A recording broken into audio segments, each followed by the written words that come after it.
नमस्कार, आप देख रहे हैं लाइव सिटीज। मैं हूं आपके साथ मधु। देखिए, बिहार के मुख्यमंत्री नीतीश कुमार इस्तीफा देने वाले हैं, राज्यसभा जा रहे हैं। बिहार में सत्ता परिवर्तन हो रहा है, ये हम सभी जानते हैं और लगातार चर्चा भी कर रहे हैं। ऐसे में नीतीश कुमार के जाने के बाद एक और चर्चा जो बहुत जोरों पर है कि शराबबंदी बिहार से हटाई जाएगी, जो कि 2016 से यानी 10 सालों से बिहार में लागू है। देखिए, कल हमने इस पर चर्चा की थी और हमारे एक यूजर ने कमेंट किया है जो हम आपको पढ़कर सुनाना चाहते हैं। देखिए, उन्होंने लिखा है कि शराब शुरू करना राजस्व बढ़ाने का सबसे अच्छा रास्ता हो सकता है, लेकिन यह सबसे खतरनाक भी है। बिहार की माताओं बहनों ने जिस शांति के लिए शराबबंदी का समर्थन किया था, उसे राजनीतिक लाभ के लिए दांव पर लगाना नहीं चाहिए। हमें दारू नहीं बल्कि रोजगार और बेहतर शिक्षा चाहिए। तो ये जनता के मन की बात है। हमारे जो वीडियोस देखते हैं लोग उस पर कमेंट करते हैं। माताओं और बहनों का जिक्र किया है, बिहार की महिलाओं का जिक्र किया है। अगर शराबबंदी हटाई जाएगी तो क्या उनके मन को आहत पहुंचेगा, उनकी भावनाओं को ठेस पहुंचेगा? नीतीश कुमार किस दिन इस्तीफा देंगे? सारी बातों पर बातचीत करेंगे गहराई से, और हमारे साथ बातचीत करने के लिए मौजूद हैं बिहार के जाने माने वरिष्ठ पत्रकार अरुण कुमार पांडे जी। आपका स्वागत है। धन्यवाद आपको भी। सर, एक यूजर का कमेंट पढ़कर सुनाया, आप भी सुने। पहले तो बात करते हैं, नीतीश कुमार इस्तीफा कब देंगे, उसके बाद शराबबंदी अगर हटाई जाएगी तो क्या होगा बिहार में? देखिए, नीतीश कुमार इस्तीफा कब देंगे, ये सवाल का जवाब तो नीतीश ही कुमार दे सकते हैं। लेकिन सर एक टाइम पीरियड उनके मन में क्या चल रहा है। देखिए, नीतीश कुमार का अब तक का जो राजनीतिक जीवन रहा है, काम करने का जो तौर तरीका रहा है, कभी कभी जो कुछ चौंकाने वाले फैसले लिया करते हैं जी, और वो कुछ ऐसा फैसला लेते हैं जो कोई उम्मीद नहीं करता है जी। भी हम लोगों ने उम्मीद नहीं की थी कि अभी चुनाव के 3 ही महीने बीते थे और नीतीश कुमार यहाँ की गद्दी छोड़ करके और राज्यसभा चले जाएंगे। अभी देखा आपने, राज्यसभा इलेक्ट मेंबर अब हो गए हैं। तो पहला सवाल का जवाब मेरे पास ये है कि राज्यसभा के इलेक्ट हो गए हैं तो अभी जो नियम कानून संविधान बना हुआ है उसमें है कि कोई एक व्यक्ति 2 हाउस का सदस्य नहीं रह सकता है, 2 सदन का एक ही साथ। तो नीतीश कुमार जी अभी विधान परिषद के सदस्य हैं और भाजपा के राष्ट्रीय अध्यक्ष नितिन नवीन भी बिहार विधानसभा के सदस्य जी। बिहार विधानसभा के सदस्य के नाते उन्होंने राज्यसभा में चुनाव में मतदान भी किया, वोटर भी थे। अब ये दोनों जीत गए हैं। दोनों ने राज्यसभा के चुनाव में 44 वोट इनको मिले। अभी सवाल है कि जो संविधान है उसके हिसाब से इन दोनों को कोई एक सदन का सदस्य, एक सदन की सदस्यता उन्हें छोड़नी होगी। तो 16 तारीख को इलेक्ट हुए हैं तो उनको 30 मार्च तक एक सदन का सदस्यता छोड़नी होगी। यदि नहीं छोड़ेंगे तो जिस सदन के लिए चुने गए हैं, नीतीश कुमार और नितिन नवीन ये दोनों राज्यसभा के लिए चुने गए हैं जी। नहीं यदि इस्तीफा देंगे तो राज्यसभा की उनकी मेमोरी स्वतः समाप्त हो जाएगी। इसलिए जब चुने ही गए हैं जाने के लिए जी। तो स्वाभाविक है उन्होंने विधान परिषद से इस्तीफा देंगे नीतीश कुमार, और नितिन नवीन विधानसभा से इस्तीफा देंगे जी। एक ही राजनीतिक नहीं, ये संवैधानिक परिस्थिति है जो मैंने आपसे चर्चा की जी। अब सवाल है कि नीतीश कुमार जब परिषद की सदस्यता इससे इस्तीफा दे देंगे, जो कुछ बिहार का एक राजनीतिक अभी माहौल बना हुआ है जी। और सब आप लोग चर्चा कर रही हैं कि मुख्यमंत्री इस्तीफा देने जा रहे हैं, तो इस्तीफा मुख्यमंत्री परिषद से इस्तीफा की तो चर्चा आप कर नहीं रही हैं। आप कर रही हैं ये कि वो आप चले दिल्ली तो सीएम का पद त्याग करेंगे।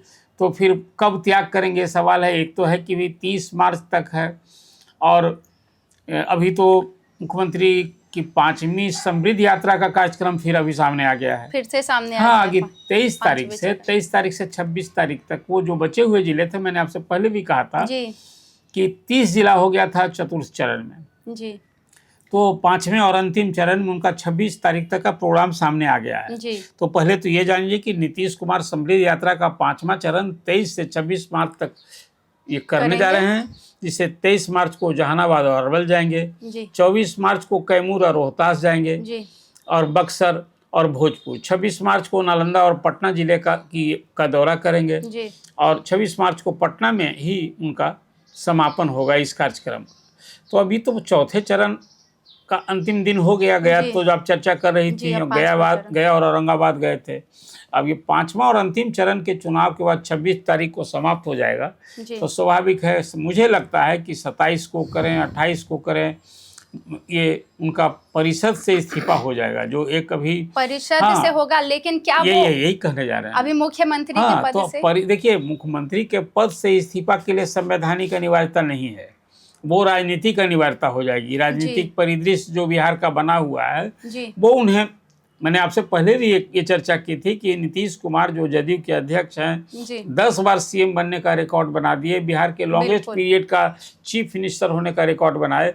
उनके सामने जो काल और परिस्थिति ने उनको मजबूर किया है कि अब वो राज्यसभा जा रहे हैं, मतलब चाहे उम्र और सेहत की बात करें, चाहे उनके दल का जो अब भविष्य बचाना है, बेटे को देखा आपने, निशांत को राजनीति में ले आए, अब आने वाले दिन में फिर वो संगठन में दायित्व देंगे, सरकार में तो दायित्व नहीं, सरकार बनेगी तो स्वाभाविक रूप से निशांत को डिप्टी सीएम का पद मिलेगा, जो अभी हालांकि जदयू में तो उन्हें सीएम बनाने की बात तक हो रही है। और निशांत ने अपनी यात्रा की शुरुआत कर दी, आपने देखा आज ईद के दिन जो हर बार गांधी मैदान में जो नीतीश कुमार जाते थे, मुख्यमंत्री जाया करते थे, आज उसमें वो गए। हाँ, इसके बाद की बात सही है कि आज मुख्यमंत्री नीतीश कुमार आज ईद के दिन जो जाते थे तो आज फुलवारी शरीफ गए वहाँ, और पटना सिटी भी गए थे ईद मिलन को लेकर के। लेकिन अब तो कहिए कि निशांत पूरी तरह से रॉ में आ गए हैं, एक तरह से कहिए कि अभी जो राजनीति में आए हैं तब उनकी पॉलिटिकल प्रैक्टिस शुरू हो गई है। एक दिन और आपने ये सवाल किया था तो मैंने कहा था कि भाई नीतीश का जो भविष्य है, नीतीश क्या कामयाब होंगे, वो उनके पहले तो दायित्व मिल जाए, रोल मिल जाए, और फिर परफॉर्म करना है। तो रोल तो शुरू कर दिया है उन्होंने, अब परफॉर्म करेंगे तो नीतीश कुमार की विरासत संभालेंगे, जदयू संभालेंगे, ये भविष्य की बातें हैं। तो अब नीतीश कुमार का मुझे लगता है कि 30 मार्च तक वो पद त्याग कर सकते हैं। और वो तो जैसे वो खुद उन्होंने कहा था कि भाई देखिए 1 महीना 5 दिन मेरा बाकी है, जब नामांकन कर रहे थे, और 10 अप्रैल से उनकी मेमोरी शुरू होगी, तो 10 अप्रैल को ना दिल्ली में उनकी राज्यसभा की मेमोरी शुरू होगी, तब सीएम परिषद से इस्तीफा के बाद वो मुख्यमंत्री बने रहेंगे।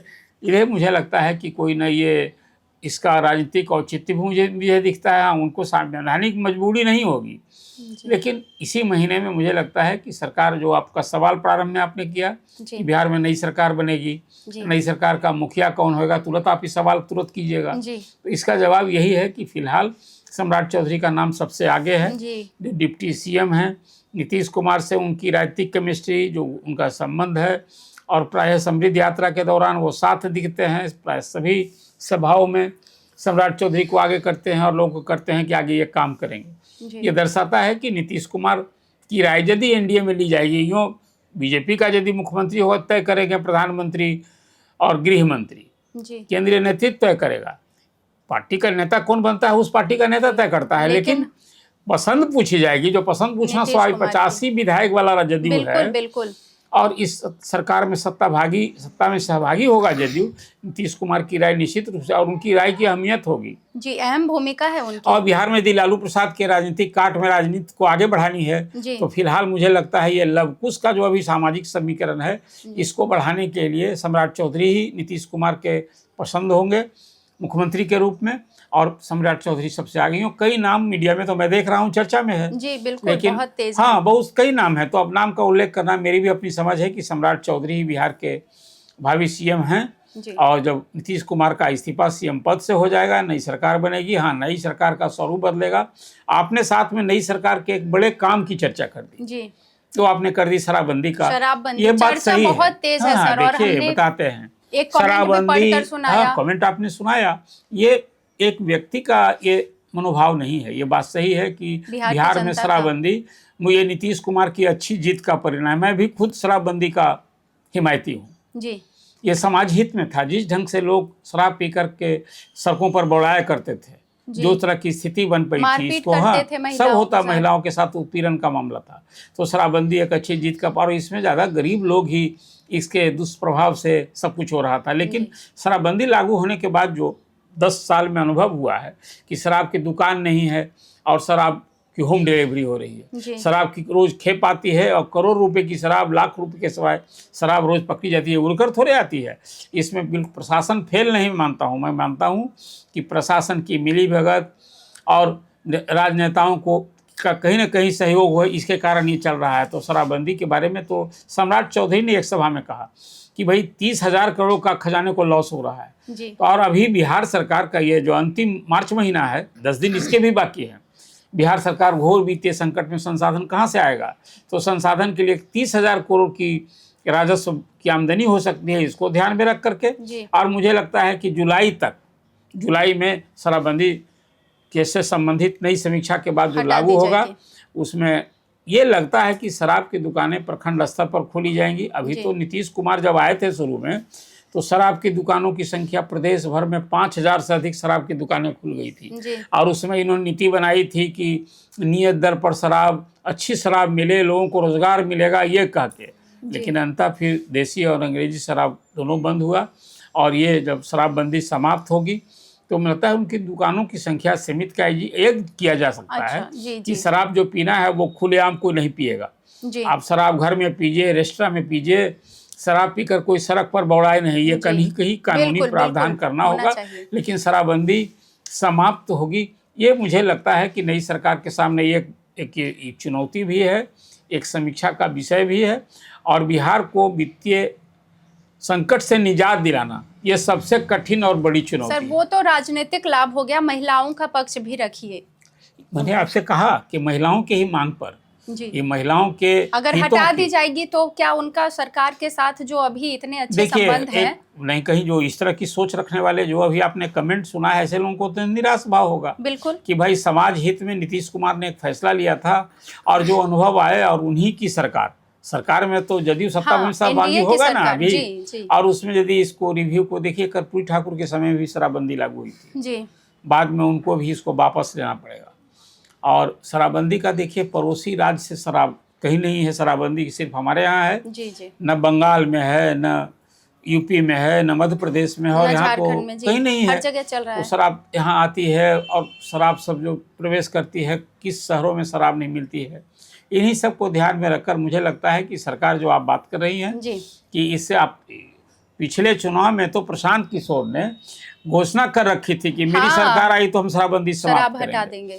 तो अब शराबबंदी का जो हश्र है, जिन लोगों ने अनुभव किया है, कहिए कि ब्लैक इकोनॉमी, काला समानांतर व्यवस्था चल रही है, 30,000 को खजाने से लॉस हो रहा है, तो 50,000 करोड़ से इसका कारोबार अधिक हो रहा है, ये मुझे लगता है। और इसमें जिस ढंग से यूथ आज शराब के कैरियर हो गए हैं, तो इस सब को ध्यान में रखकर स्टेट के लार्जर प्रोस्पेक्टिव में समाज का हित उसमें थोड़ा निश्चित रूप से गौण हो जाएगा।